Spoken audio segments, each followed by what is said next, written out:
For 5 years, I've graced the stage to varying degrees of success, with the intention of bearing my soul to caring ears and loud claps, to gasps and quiet sighs. I write for my own benefit to spread emotion and truth, based on the passing gaze of inspiration. Nas said all he needed was one mic.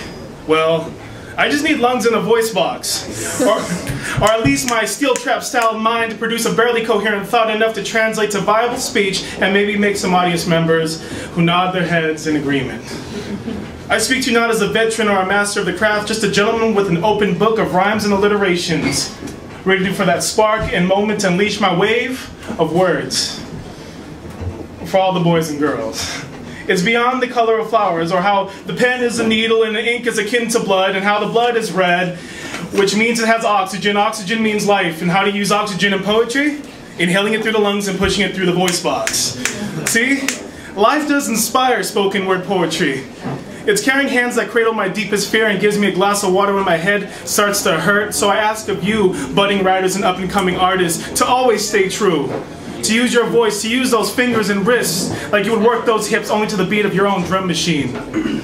Snap the stair of your motion with an 808 that does not necessarily need heartbreak.